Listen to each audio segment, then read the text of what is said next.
Halo, selamat malam Tribuners. Senang sekali saya Mesya Marasabesi bisa menyapa Anda kembali di Tribun Ambon hari ini, edisi 14 Mei 2024. Di mana sejumlah informasi terbaru dari kota Ambon dan sekitarnya akan kami hadirkan untuk Anda. Dan kita mulai dengan berita pertama. Rusak parah Bodewin Watimena sebut jalan skip Ambon bakal diperbaiki minggu ini. Penjabat Wali Kota Ambon Bodewin Watimena mengaku dalam minggu ini akan segera memperbaiki kerusakan jalan berlubang di sepanjang jalan Skip, Kelurahan Karangpanjang, Kecamatan Sirimau, Kota Ambon. Pasalnya kerusakan di sepanjang jalan Skip sudah semakin parah, bahkan hasil pantauan tribunambon.com di lokasi sekitar terdapat 148 lubang sepanjang jalan Skip. Menurutnya perbaikan jalan sebenarnya sudah bisa dilaksanakan hari ini juga, karena perbaikan jalan Skip sudah masuk satu paket pengerjaan dengan jalan di Batu Gajah. Perbaikan jalan di Batu Gajah sudah selesai dan harusnya sudah dilanjutkan ke jalan Skip.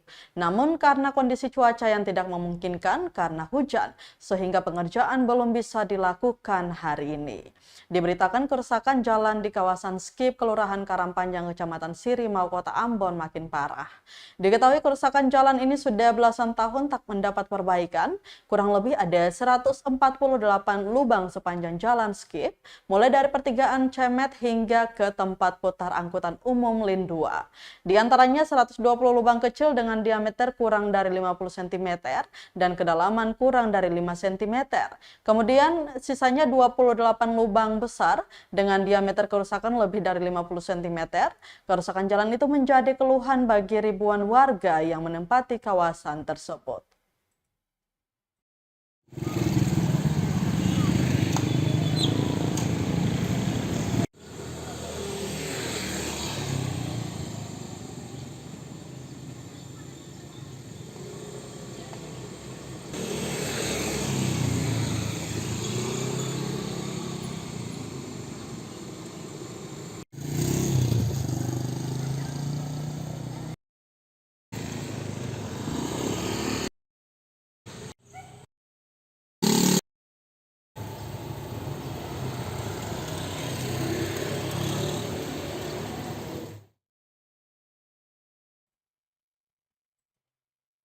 Masih dari Kota Ambon, Tribuners, ribuan ASN Pemkot Ambon ikut sosialisasi netralitas hadapi Pilkada 2024. Ribuan aparatur sipil negara atau ASN di lingkup pemerintah kota atau Pemkot Ambon ikut sosialisasi netralitas hadapi Pilkada 2024. Penjabat Wali Kota Ambon Bodewin Watimena mengatakan, kegiatan seperti ini sudah berkali-kali digelar baik menjelang pemilihan presiden, legislatif hingga kepala daerah saat ini. Ini penting diketahui ASN karena harus menjaga netralitas untuk menghindari sanksi yang bisa diterapkan. Dikatakan Tribuners, netral artinya bukan tidak memilih, namun tidak ikut dalam politik praktis. Sehingga itu menjadi harapan Pemkot Ambon kepada seluruh ASN. Selain soal netralitas, ASN juga diingatkan untuk meningkatkan kewajiban agar mengedukasi masyarakat, sehingga bisa hadir saat hari H pemilihan untuk menggunakan hak pilihnya.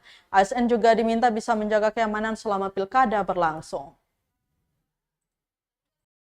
Dikasih sama suaminya uang belanjanya 300.000 seminggu, ngomel dia. Padahal suaminya ngasih seminggu sekali 200.000. Begitu ada yang ngasih dia 300.000 5 tahun sekali. Dan ini banyak terjadi setiap permasalahan di lapangan. Seperti contoh bukan hasil.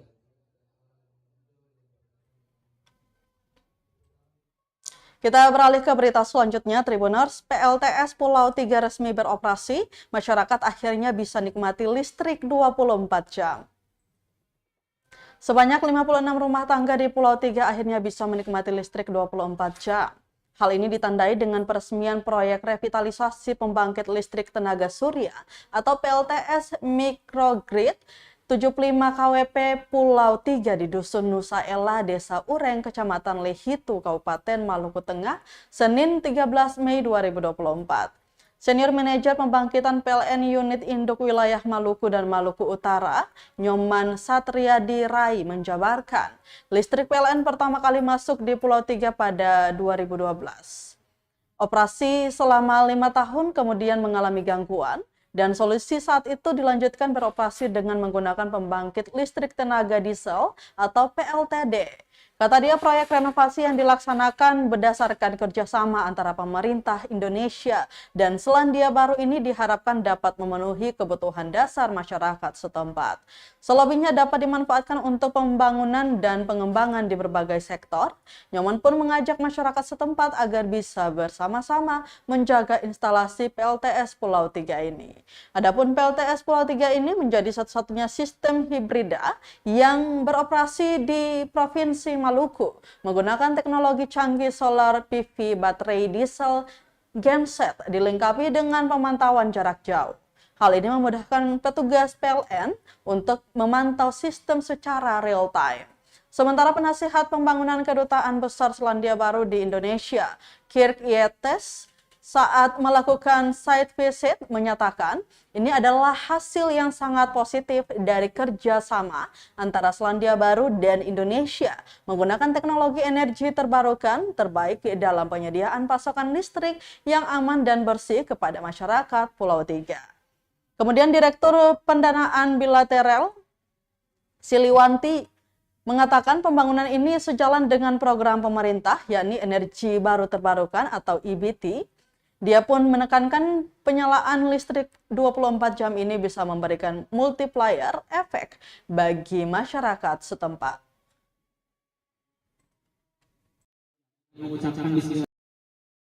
Hari ini kita secara resmi lah ya meluncurkan kegiatan PLTS, pembangunan PLTS ini di Pulau Tiga, Nusa Tiga. Pulau Tiga. Oh, Pulau Tiga. Pulau Tiga. Prosesnya tentunya ya kalau dibilang ada proses yang cukup panjang juga. Jadi kan awalnya sebagaimana tadi sudah saya sampaikan adalah ini kan tahun 2017 itu ada masalah mengenai baterai. Kemudian apa yang harus dilakukan gitu kan, makanya kita waktu itu udah hadir juga ke sini untuk memfollow up sebetulnya apa yang terjadi di sini. Ternyata kan ada masalah ini dan sekaligus juga sebetulnya kita punya program pemerintah juga gitu ya kan, sekalian yang disebut PLTS itu. Jadi sebenarnya kita intinya adalah renewable energy atau energi terbarukan yang memang perlu didorong. Nah kebetulan gitu ya, bukan kebetulan, memang sudah ada rencana juga pihak New Zealand, pemerintah New Zealand memang punya prioritas juga untuk energi terbarukan atau renewable energy tersebut, sehingga pilihannya ya tentu teman-teman dari PLN itu terlibat juga peran yang aktif juga gitu untuk bisa menghasilkan atau menjadikan peluncuran pada hari ini bisa berjalan. Nah, kami punya partner dalam kerja sehari-hari, punya partner antara lain adalah mitranya negara-negara bilateral, tapi juga yang dalam hal ini adalah New Zealand. Jadi kami fasilitasi supaya fokus pada salah satunya ini adalah di pembangunan PLTS ini. Karunia sehingga digitalisasi. Marilah kita berseru Indonesia bersatu.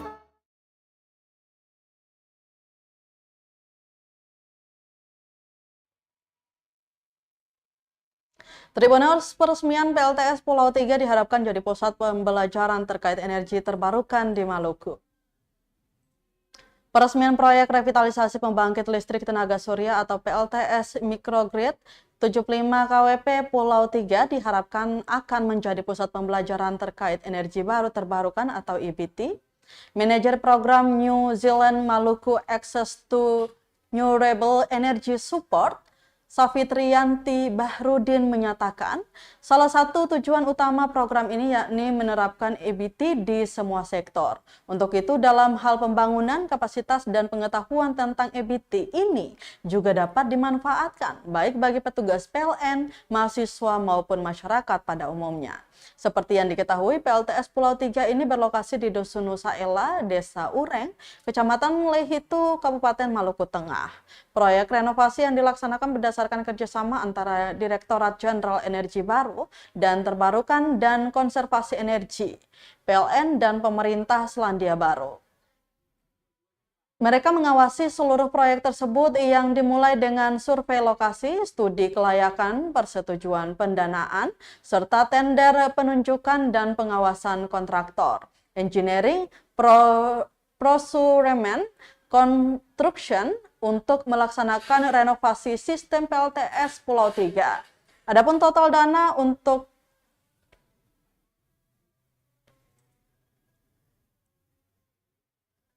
Kami ulangi, adapun total dana untuk program revitalisasi ini mencapai 6 miliar lebih sebagai bagian dari upaya untuk mempercepat sumber energi terbarukan untuk memenuhi kebutuhan energi Maluku. Hal ini bertujuan untuk mengurangi ketergantungan pada pengangkutan bahan bakar fosil secara terus-menerus ke lokasi terpencil dan berkontribusi pada mitigasi emisi gas rumah kaca Indonesia secara keseluruhan. Secara lebih luas, mereka mendukung PLN dalam meningkatkan prosedur dan alat manajemen aset. Selain itu, sistem pembangkit listrik tenaga surya microgrid ini akan berfungsi sebagai model yang dapat diandalkan untuk pulau-pulau terpencil lainnya di Provinsi Maluku yang memerlukan sistem pembangkit listrik tenaga surya sebagai sumber energi. Sementara itu, Tribuners Senior Manager Pembangkitan PLN Unit Induk Wilayah Maluku dan Maluku Utara, Nyoman Satriadi Rai, mengajak masyarakat setempat agar bisa sama-sama menjaga instalasi PLTS Pulau 3 ini. Adapun PLTS Pulau 3 ini menjadi satu-satunya sistem hibrida yang beroperasi di Provinsi Maluku menggunakan teknologi canggih. Solar PV, baterai diesel genset dilengkapi dengan pemantauan jarak jauh. Untuk memilih antara sistem yang baru di 30 kVA atau sistem yang lama di 12 kVA. Sebenarnya sistem ini tuh Hiduplah tanahku, hiduplah negeriku. Oke, terima kasih. Halo. Antenanya.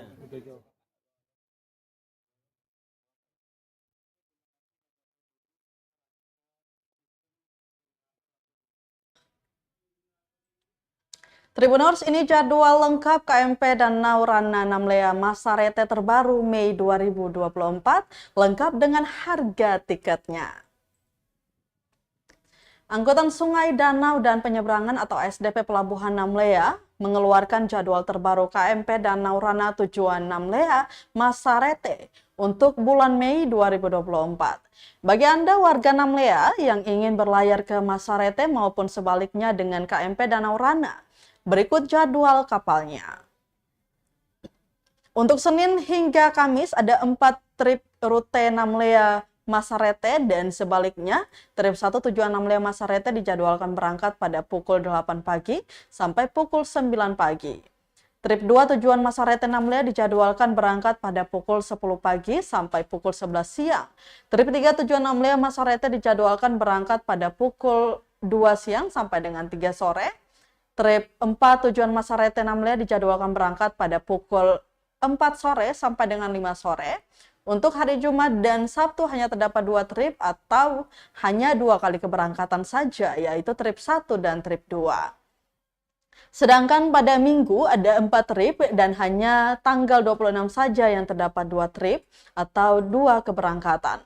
Harga tiket sendiri sebesar Rp14.000 per orang dewasa dan Rp7.000 untuk bayi.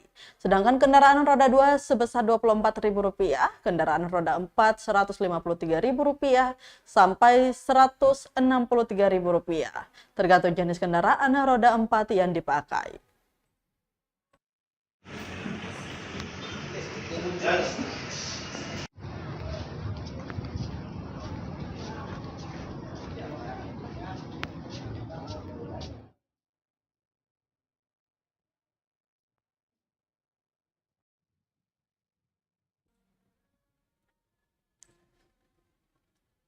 Update harga sayur di Pasar Impres Namlea, sayur sawi naik Rp20.000 per ikat, lainnya masih normal. Harga sayur di Pasar Impres Kota Namlea Kabupaten Buru sebagian besar tetap stabil kecuali sayur sawi yang mengalami kenaikan. Pantauan tribunambon.com Selasa 14 Mei 2024 di lokasi, sayur sawi kini yang sebelumnya dijual Rp5.000 sampai dengan Rp10.000 per ikat, kini dijual dengan harga Rp20.000 per ikat. Dikonfirmasi salah seorang penjual sayur Jawi Buton, 48 tahun mengatakan, mahalnya sayur sawi dikarenakan kurangnya stok dari petani. Ia melanjutkan kurangnya stok sayur sawi di Pasar Impres Kota Namlea, dikarenakan cuaca yang memburuk sehingga membuat stok sayur dari petani kurang memadai. Selain itu, harga sayur lainnya masih terpantau normal. Berikut update harga sayur di Pasar Impres Kota Namlea. Kacang panjang Rp8.000 per ikat, terong Rp5.000 per kilo, kangkung cabut Rp8.000 per ikat, kangkung potong 2 ikat Rp5.000, bayam Rp5.000 per ikat, sakata Rp15.000 per ikat, selada Rp10.000 per ikat, kemudian kol Rp20.000 per kilo, labu siam 3 buah Rp10.000, matel Rp5.000 per ikat. 25.000 kangkung.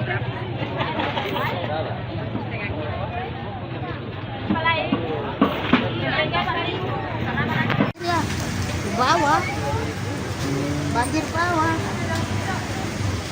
bikin sayur mati.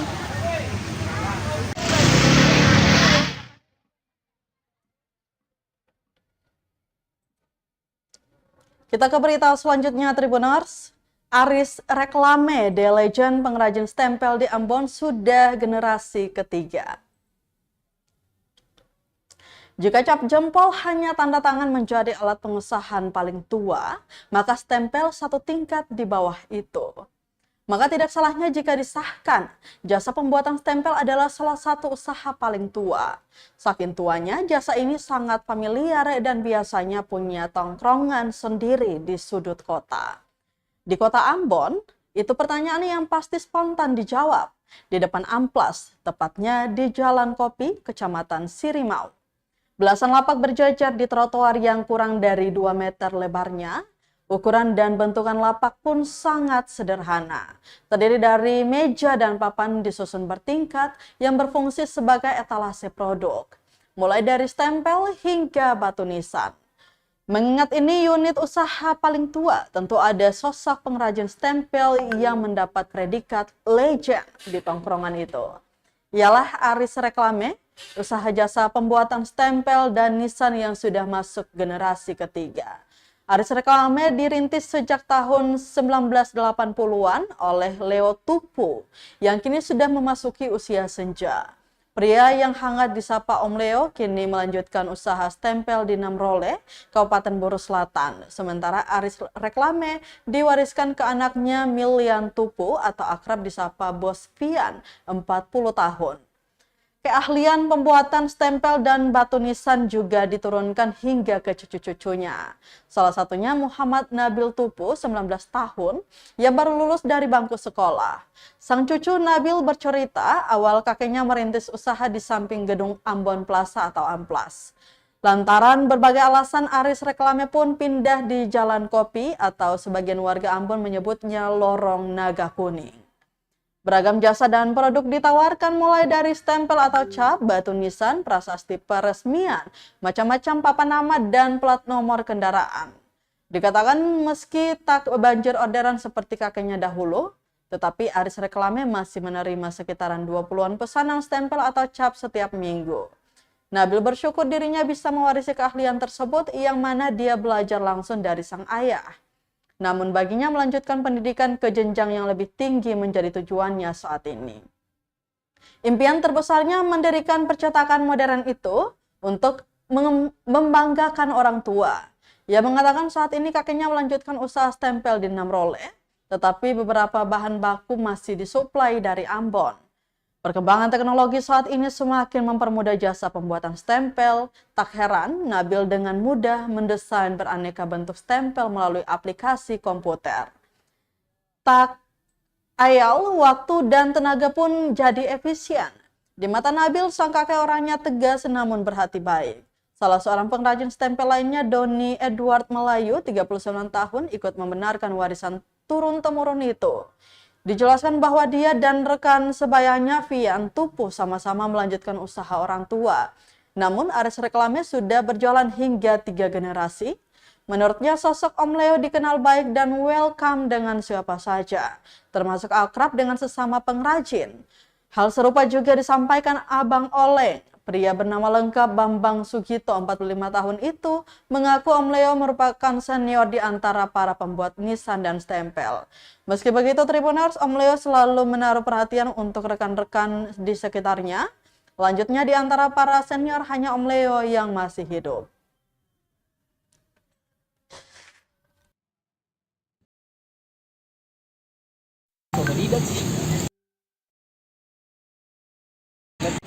Beta sih rasa biasa-biasa sih, tapi beta bersyukur lah beta bisa kerja begini karena penghasilan kan lumayan lah itu. Cuman beta nih sing bisa menetap di sini gak apa, karena kalau ikut pribadi beta nih masih baru masa, jadi beta pun perjalanan tuh masih orang bilang masih panjang tuh. Nanti yang lanjutkan ini siapa?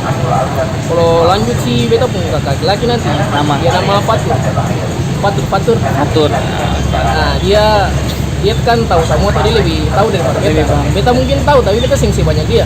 Dari waktu dia bapak itu sampai antum punya anak ya, sama-sama tuh sampai antum pun cucunya sampai besar, udah mulai turun sini mencari tahu kan pengalaman akhirnya laki don tahu kan punya ini semua sampai don dulu sampai sekarang ini gitu.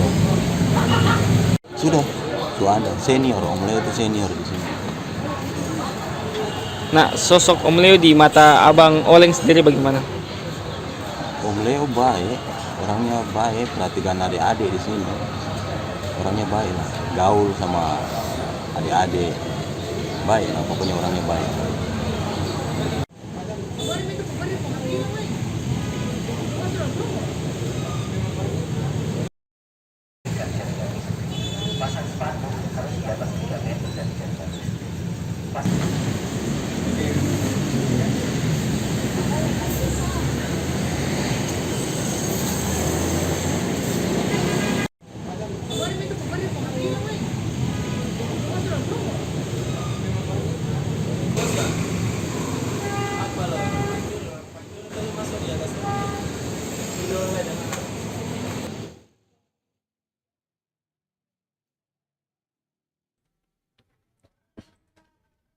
Tribuners, ini harga dan lokasi pembuatan stempel paling tua di Kota Ambon.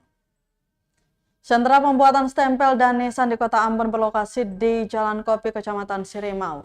Berjarak sekitar 20 meter dari kawasan depan amplas, puluhan pengrajin stempel dan nisan bisa Tribuners temui dengan mudah. Tentunya warga Kota Ambon sudah tak asing lagi, bukan? Ya, para pengrajin stempel sudah ada sejak tahun 80-an di situ. Beraneka bentuk stempel bisa mereka cetak, prosesnya pun tak seribet zaman dulu dan tidak memakan waktu lama. Pasalnya kini para pengrajin menggunakan aplikasi komputer untuk membuat desain. Meski demikian, pengrajin stempel Aris Reklame, Muhammad Nabil Tupu, jumlah pesanan tak lagi seramai dulu. Namun rata-rata dalam kurun waktu seminggu dia menerima pesanan hingga 20-an stempel. Harga stempel yang ditawarkan mulai dari Rp100.000 hingga Rp300.000, tergantung pada ukuran dan jenisnya. Sementara untuk nisan atau prasasti ditawarkan mulai dari 500 ribuan untuk ukuran 30 x 40 dalam satuan sentimeter. Sedangkan ukuran 60 x 90 dipatok dengan harga 3,5 juta. Harga tersebut bisa berubah tergantung permintaan bentuk dan desain yang dipesankan. Tak ketinggalan, para pengrajin juga menyediakan jasa